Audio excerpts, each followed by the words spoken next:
एक बार क्या हुआ कि वहाँ का एक गुंडा था जो उसी की तो हम ऐसे गेट की तरफ बैठे थे। देखा ए बाबा जी ऐसे कर जी, तो उसने पहले पिस्तौल निकाली और सामने रखा, बोले इसको जानते हो? हम कहा इतना तो जानते हैं कि ऐसे गोली चलती है। फिर उसने करोली चाकू निकाली, सामने रखा, बोला इसको जानते हो? काम का तीसरा निकालने के पहले हम इसको दिखा दे, कमंडल खोला और गंगा जल दिखाया। हम कहा इसको जानते हो? हम कहा तू है और हम है, और हाथ में गंगा जल लिया। हम कहा उठा पिस्तौल, दूसरा नहीं है, और चाकू उठा। अगर हमने संकल्प कर दिया तो तू अगर अभी नष्ट ना हो जाए तो बता। तूने कहा बाबा जी को तुम खिलवाड़ समझता है क्या? तो पिस्तौल ली। रावण ने पूछा हनुमान जी से कि अय बानर, तेरी हिम्मत कैसे पड़ गई? लंका में तूने किसके बल पर ऐसा विध्वंस मचा दिया? जानते हो हनुमान जी ने क्या उत्तर दिया था? जाके बल लवलेश ते जीते चराचर झार, तास दूत में जाकर हरियाणु प्रीनार। सुन रावण दशग्रीव, जिसके बल का लवलेश मिला तो पूरे त्रिभुवन पर तूने विजय प्राप्त की, उन भगवान का मैं दास हूँ। अब हमारे पास कोई शब्द नहीं रह गया है, कोई उपदेश नहीं रह गया है। बहुत समझने का विषय है, बहुत समय नहीं रह गया है। कम समय में बड़ा लाभ। प्रियाजू के गले पड़ जाओ, अब तो आपको स्वीकार करना ही पड़ेगा। हम कैसे हैं, हमसे क्या होगा, ये सब छोड़ो। अब आप जानो, आपका काम जानो। अपना शब्द केवल लाडली जू के लिए रहे, अपना शब्द कहीं नहीं होना चाहिए, बस इतनी खास बात है। तुम क्या करोगे? कुछ कर सकते हो? नहीं, तो बस हो के बैठे रहो। हमारे हृदय में जब प्यारी जू और प्यारे जू के सिवा अन्य कहीं कोई व्यक्ति नहीं रहेगा, कोई बल नहीं रहेगा, तो आप निकुंज जाने के लिए कमर कस लीजिए, आप पहुंच जाएंगे। समत सत्संग अन्य आश्रय त्याग कराने के लिए है, बस गोरे चरणारविंद का भरोसा, और वो गति जो ब्रह्मादि भी याचना नहीं कर सकते। पाने की बात जाने दो, श्री जी के भरोसे हैं, श्री जी के ही अधीन है, आपको निश्चित श्री जी की प्राप्ति होगी। सबसे ज्यादा चरम सीमा का भोग संसार में काम सुख रखा गया है। कहां से प्राप्त होता है काम सुख? मलमूत्र के भांड, शरीर के मलमूत्र के द्वारों से। कौन सी महानता है जहां स्पर्श करके साबुन लगा के धो, उन अंगों की आखिरी सुख वृत्ति रखी गई है। माता पिता छोड़ देगा, ज्यादा पड़ेगी तो फांसी लगा लेगा, पूरे परिवार का कत्ल करके भाग जाएगा, लेकिन काम सुख नहीं छोड़ सकता। किसके लिए? बोले हमारा फ्रेंड। किस बात के लिए? ना उसके तत्व को जानते हो, ना उसके तत्व को जानते हो, बिल्कुल केवल शरीर आसक्ति। और वो शरीर आसक्ति अगर उससे सुंदर भोग मिल गया तो उसको त्याग देगी। बर्फी पेड़ा शीशा में रखे अच्छे लगते हैं, खाओ और लील जाओ, 2 मिनट की बात है, तो इतना बदबूदार नीचे से निकलेगा, कोई देखना नहीं चाहेगा। क्या है यहाँ सुख? भ्रम। अगर इसे भोग लूं तो मैं सुखी हो जाऊं। करोड़ों बार भोग के देख लिया है, कुछ क्या हाथ लगा? फिर वही वासना, फिर वही तृष्णा। कह रहे हो मुझे माया फांसे। अरे तुम खुद अज्ञानवश आसक्त हो रहे हो। कहाँ सुख है, कहाँ है? अगर है तो तुम्हें तृप्त हो जाना चाहिए। श्री महामहिम रैदास जी तो राह पे बैठकर पादुका गूंथते। एक पंडित जी जाते थे, अरे रैदास जी आप कभी तो गंगा नहाने चलो। तो कहते हमारे पास समय नहीं गंगा स्नान करने का। हम तो जा नहीं पा रहे, आप रोज गंगा स्नान करने जाते हो। 2 केला, हम गरीब आदमी, ज्यादा तुम्हारे पास है, गंगा जी को दे देना, कह देना रैदास जी ने दिया। और गंगा जी से कहा कि 2 केला रैदास। गंगा जी का हाथ प्रकट हुआ, गंगा जी ने अपना एक कंगन उतारा स्वर्ण और कहा रैदास जी को दे देना जाके। हम रोज गंगा नहा रहे हैं नियम से, कभी गंगा जी हमसे एक बात, और वो तो कभी आते ही नहीं गंगा। और देखो उनको, फिर सोचा कि देने की जरूरत क्या, इतना महंगा कंगन है, चुपचाप अपनी पंडिताइन को देंगे जाके, रैदास जी को दे। अब वो जिस गली से चले तो घूम के वही रैदास जी के दरवाजे खड़े हो जाए, जिस मार्ग से चले वो वहीं खड़े हो जाए। हार गए उन्होंने। माता पिता का ना, हाँ हम तो कई बार कहा है, सेवक को चाहिए कि स्वामी के व्यवहार से सेवा नहीं होती। स्वामी क्या व्यवहार कर रहा है हमें उससे नहीं लेना, हमारा क्या कर्तव्य स्वामी के प्रति मुझे इतना ध्यान रखना है। हमसे सेवा में चूक यही हो जाती है कि हम अपने सेव्य से अपनी अनुकूलता चाहते हैं, कि वो दुलार करके बोले वाह बेटा तेरे जैसा बेटा तो भारत में नहीं, चाहते ना। अब वो जब गाली दे, सेव्य अनुकूल रहे फिर सेवा हो, बढ़िया है, लेकिन सेव्य प्रतिकूल हो फिर सेवा हो तो जगत पर विजय प्राप्त कर लोगे। ये बात ध्यान रखना है। इसीलिए सेवक सुख चाहे, निषेध किया गया। तभी उन्होंने पूछा सेवा में क्या दोष हो सकता है? सो सुख वांछा। हमारी वांछा है ना, 4 लोग पड़ोसी व्यवहार करें ठीक, जब आप उनकी सेवा करके निकलेंगे और उनके पास कोई बैठेगा तो आपकी निंदा करेंगे, ऐसा नाटक कर रहा है सेवा का। ये ऐसे शब्द बोलेंगे कि आपको लगे कभी इनके पास नहीं जाऊंगा। नहीं नहीं नहीं, समय से सेवा, उनके कपड़े धोना है, उनको व्यवस्था करनी है, समय चुपचाप। एक शुक्ला परिवार थे, बड़े जमींदार थे शुक्ला जी, और उनका जो लड़का था बिल्कुल हष्ट पुष्ट ऐसा है। उनका ब्याह हुआ, 1-2 बच्चे हुए, उन्होंने नौकर रखा, उसने नौकर से संबंध बनाया उनकी पत्नी ने, और मिल करके नौकर से पति को जहर दे दिया, पति मर गया। अब उसके पिता जो जमींदार थे, उनको जब पता चला ऐसा ऐसा, तो पूरी संपत्ति अपनी एक जो बहुत ही शासन करने वाले जमींदार टाइप थे ठाकुर, उनके नाम कर दी, क्योंकि एक ही पुत्र था। वो तुम्हें दाना नहीं देंगे, हमारे पुत्र को तुमने मार दिया। अब वो सब उधर लिख दी। उन्होंने उनके पिता को भगवान की तरह अपने यहाँ रख लिया ठाकुर ने।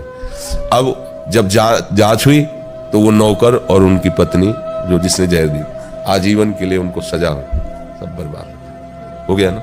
ये तो है बाहरी परिणाम, जो इसका मूल परिणाम आएगा वो आगे के जन्म में भोगना पड़ेगा। सारा खेल उपासना का भाव में टिका हुआ है। हम भाव बना ले, बड़े आनंद आ जाएगा। आंख बंद करके हम पहुंच गए वृंदावन, वृंदावन की परिक्रमा दे रहे, यमुना जी का आचमन कर रहे, संतों के पास बैठकर सत्संग सुन। पूरा लाभ वैसे मिलेगा, ये नहीं कि परिक्रमा की तो वो अलग लाभ मिलेगा, वो पूरा वैसे लाभ मिलेगा। शांत में बैठे, अब अटल्ला चुंगे में पहुंचे, प्रणाम किया और नाम जप करते हुए अब चले धीरे धीरे धीरे आगे कृष्ण कृपा धाम, फिर मोड़ किया, फिर इस्कॉन मंदिर आ गया, फिर यहाँ से आगे बढ़े रमण रेती, फिर राधा केल कुंज आ गया, फिर वारा घाट। हम भाव से चले, 15 मिनट में परिक्रमा हो गई, पूरा फल मिल गया। और आप परिक्रमा में चल रहे हो और गंदी बातें कर रहे हो, नशा कर रहे हो, इधर उधर की निंदा स्तुति, कुछ नहीं मिलेगा, लिख लो, अपराध बन गया। इस शरीर की रचना जिस गर्भ में हुई है, इसके कल्याण होने के पहले उसका कल्याण होगा। जो इस शरीर का पिता रहा है, इसको परम पद प्राप्त होने के पहले उसको परम पद प्राप्त होगा। बताना नहीं चाहिए, पर हमने निज जनों से बताया था। ये वृंदावन में थे, जब हमारी माता जी पधारी ना, तो शाम ने देखा श्रृंगार किए हुए आए और कहा, गांव में बबुआ कहा जाता है, उनका बबुआ हम तुम्हारे पास आ गए। एकदम उठ के बैठ गए। हम कहा हमारी माँ का श्री जी के पास पधारने का हो गया। मनमोहन बाबा थे, उनके पास फोन रहता था, तो उनके पास कभी फोन आया था तो उनसे पूछा, एक बार फोन करके पूछो। उन्होंने पूछा, हाँ, बोले माँ पधार गए। कहा हमारे पास आई थी, गए प्रमाण सहित, ये भगवत मार्ग है। प्रमाण हृदय को मिला कि मेरी माँ मेरे से पहले पहुंच गई, जहां मुझे जाना है मेरे से पहले पहुंच गई। भीषण सर्दियों में जब मार्किन केवल लाल वस्त्र की पहनते ना, लाल कपड़ा, तो ऐसा लगता मतलब सुन्न हो गई त्वचा। जब हमें ज्यादा परेशानी आ जाती है तो गंगा स्नान करते, डुबकी मार, ऐसा कर कुछ दिनों के बाद एकदम शरीर सब में आ गया। कई वर्ष ऐसे ही रहे, कोई स्वेटर नहीं, कोई गर्म साल नहीं, कोई कंबल नहीं, ऐसे ही भीषण सर्दी, भीषण गर्मी, भूख प्यास, सब तब भगवदाकार वृत्ति कर। ये खिलवाड़ थोड़ी कि सर्दी है तो हीटर में बैठे हैं, नहाना है तो गीजर में नहा लिया, और गर्मी है तो एसी में बैठे हैं, रात्रि में 12-1-2 बजे तक मनोरंजन चालू है, फिर सो के उठे 8 बजे तक सुबह और बोले हम साधक हो, हम साधना। तो भाई होगी कोई साधना, हमारे परिचय में तो है नहीं ऐसी कोई साधना। दिनचर्या हमारी बिल्कुल ठीक होनी चाहिए। हम ऐसा प्रमाद न करें कि नींद नहीं आ रही तो हम मनोरंजन कर रहे हैं, या भाई चलो सत्संग ही सुन रहे, नहीं, बिल्कुल नहीं। लेट गए, विश्राम का समय है 11 से 3, बस हम आपको सैया में लेटे मिलेंगे, नींद आवे ना आवे उसके हम ठेकेदार नहीं। सारा खेल उपासना का भाव में टिका हुआ है। हम भाव बना ले, बड़े आनंद आ जाएगा। आंख बंद करके हम पहुंच गए वृंदावन, वृंदावन की परिक्रमा दे रहे, यमुना जी का आचमन कर रहे, संतों के पास बैठकर सत्संग सुन। पूरा लाभ वैसे मिलेगा, ये नहीं कि परिक्रमा की तो वो अलग लाभ मिलेगा, वो पूरा वैसे लाभ मिलेगा। शांत में बैठे, अब अटल्ला चुंगे में पहुंचे, प्रणाम किया और नाम जप करते हुए अब चले धीरे धीरे धीरे आगे कृष्ण कृपा धाम, फिर मोड़ किया, फिर इस्कॉन मंदिर आ गया, फिर यहाँ से आगे बढ़े रमण रेती, फिर राधा केल कुंज आ गया, फिर वारा घाट। हम भाव से चले, 15 मिनट में परिक्रमा हो गई, पूरा फल मिल गया। और आप परिक्रमा में चल रहे हो और गंदी बातें कर रहे हो, नशा कर रहे हो, इधर उधर की निंदा स्तुति, कुछ नहीं मिलेगा, लिख लो, अपराध बन गया। अब जैसे सब कोई जानता है राम नाम सत्य है ना, राम नाम सत्य है। और किसी का ब्याह हो रहा हो, दूल्हे के पीछे 4 लोग शुरू, राम नाम सत्य है, थप्पड़ मार देगा, ले बात है। अब देखो बुद्धि देखो संसारी, बोले क्या निष्ठ करे यार, भगवान का नाम सत्य है, इस बात को कह ले। बोले ये केवल मुर्दा को सुनाया जाता है, मुर्दा संसार की देखो, केवल मुर्दा को सुनाया जाता है। नहीं, मुर्दा तो मरी गया, उसको क्या सुनाना है। पर उस समय सब लोग यही कहते हैं कि होश में हो जाओ, राम नाम सत्य है, सत्य बोलो मुक्ति है। अगर दूल्हा के पीछे गाते चलोगे राम नाम सत्य, तो सब लोग तुम्हें हटा देंगे। हाँ, राम नाम सत्य। लोग देखेंगे मुर्दा है कि दूल्हा जा रहा है, क्योंकि भावना बल गई ना कि राम नाम सत्य तभी बोला जाता है जब लोग मर जाते हैं। बड़ा विचित्र सा बात यही है कि राम नाम सत्य है, उसे हर समय कहो, हर समय चिंतन करो, तो सत्य बोलो मुक्ति है, वो भगवान को प्राप्त। अगर हम बाबा जी को मोबाइल से परिचय करना पड़े तो हमारी साधना क्या? हम तो परिचय ऐसा करेंगे, आंख मूंदे को बता देंगे तुम्हारे दिमाग में क्या चल रहा है, तुम्हारे अंतःकरण में क्या चल रहा है। बंबई में शिष्य है तो हम यहाँ से सोच कर देखेंगे कि शिष्य की हमारी आत्मोन्नति हो रही है, परास्त हो रहा है माया के द्वारा। हमें इंटरनेट और मोबाइल का प्रयोग करना पड़े तो हमारी साधना क्या बात की है? ये तो वैज्ञानिक लोग भी प्रयोग, बाबा जी की साधना इसी बात की है कि नेत्र में नेत्र मिला, पूरा एक्सरा हो गया, ये होश में रहना, गलत मत कर चलना।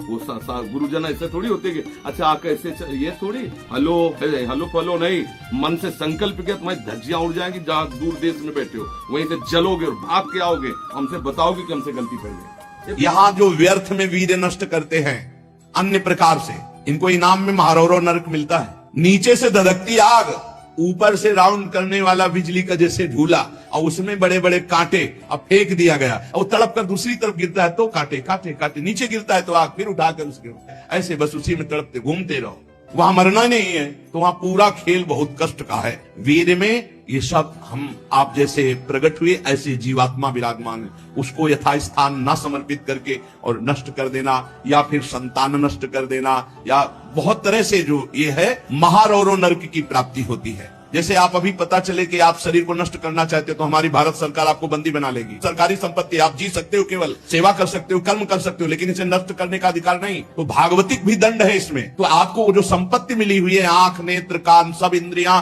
इनका सही मार्ग में प्रयोग करो। गलत प्रयोग करोगे तो दंड मिलेगा। तुम इसके स्वामी नहीं हो, तुम सेवक हो। ये भगवान की दी हुई वस्तु है। ए फिसला तू ही है, तू ही खड़ा होगा, तू ही पैर जमाएगा, तू ही रौंद के निकल जाएगा। मेरी बात मान, हारने की जरूरत नहीं, तू भगवान का अंश, ये तू चिंता मत कर। बस गंदी दृश्य देखना बंद कर मोबाइल से, और गंदी हरकत करना बंद कर, और दंड बैठक मार, 2-3 किलोमीटर दौड़, सात्विक भोजन कर, सत्संग सुन, नाम जप कर, देख तेरे जीवन में प्रकाश आता है। आजकल कोई सही मित्र मिलना बड़े सौभाग्य की बात है, नहीं तो केवल अपनी वासनाओं की पूर्ति के लिए दोस्त बन जाने वाले सैकड़ों तैयार हैं। तो हम अपने फ्रेंड का चयन बहुत सोच समझ करके करें, जो हमारे से सुख भोगने की लालसा रखता है। वो फ्रेंड, हमारा मन कर रहा है आज ये खाएं तो हम खाएं, नहीं ये मन की मांग है, तेरी मांग नहीं है। लेकिन ऐसा कौन भेद पैदा कर पाता है? मेरा मन कह रहा है आज ये देखा जाए, तो अब भाई देखा जाए। मेरा मन कह रहा है, तो कभी कभी मन अच्छा सपोर्ट करता है। जैसे आपको मन ने ही कहा चलो चलते हैं सत्संग में, बाबा के पास बैठते हैं वृंदावन में, अच्छा सपोर्ट दिया ना। वो सपोर्ट ना देता तो आप नहीं आ पाते। बस इसको अच्छे सपोर्ट के पॉइंट में लगाते रहो, और जब बुरा सपोर्ट करे उस समय सहना बहुत कठिन होता है। अगर मन ने ठान लिया कि अब ये करना है और आपने कह दिया ना, तो आपको जलाना शुरू करेगा, और उस जलन को जो मेरे प्रीतम की इच्छा है कि हाथ पैर तोड़ के तू राधा राधा कमरे में बोल, तो ये बात मान सकते हैं। लेकिन कोई देवता, कोई प्रारब्ध, कोई ग्रह, कोई नक्षत्र मुझे परास्त कर दे, ऐसा कोई त्रिभुवन में नहीं।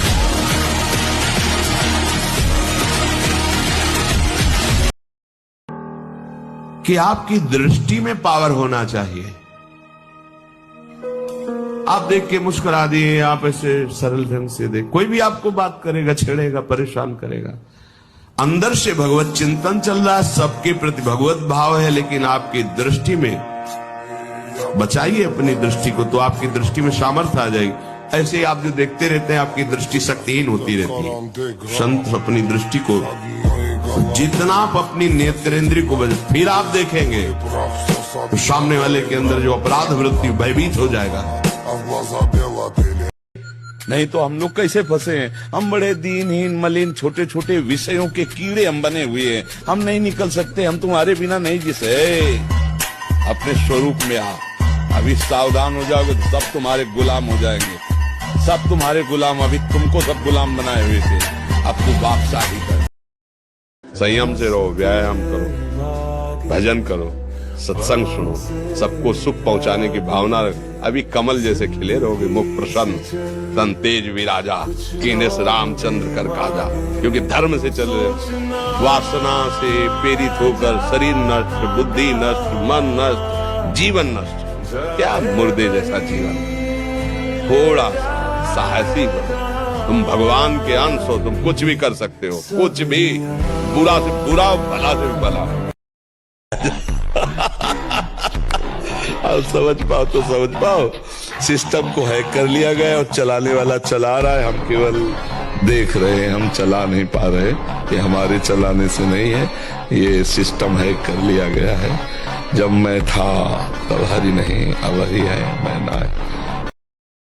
एक आदमी बचपन से बाबा जी था, जब वो जवान हुआ तो अपने साथ ठाकुर जी बचपन से जो रखता था, तो गंगा के किनारे भ्रमण करता था, तो 90 आदमी लाठी और भाला लेकर दौड़ते हुए आए, कहा मारो मारो इसे। तो ऐसे खड़ा हो गया, उसे कहा भैया हम तो बाबा जी हैं जीवन। अरे बोले मार उसको। तो उन्होंने कहा 1 मिनट रुक जाओ, बस हम गंगा में डुबकी लगाएंगे और अपने ठाकुर का चरणामृत लेंगे, आप सब मार। बोले मार डालेंगे, पक्का मार डालेंगे। और वो सब मारने के लिए तैयार। वो बचपन से आराधना कर रहा था, भगवान स्नान किया और भगवान का ध्यान करते हुए, क्या मरना तो है, भगवान से प्रार्थना की कि ऐसा क्या, बचपन से आज तक मैंने कोई पाप नहीं किया और ये 90 लोग मुझे लाठी भाला से मारेंगे, प्रभु ऐसा क्या, क्या मैंने अपराध किया। तो बोले मेरे भजन का फल है कि 90 एक साथ तुम्हें मारेंगे। ये तुमने 90 कत्ल किए थे पिछले जन्म में, तो तुम्हें 90 बार मनुष्य जन्म में जन्मना होता और एक एक तुम्हें काटता। तो ये कोई बहुत बड़ा लाभ है, अनंत जन्मों के कर्मों से बचा लिया।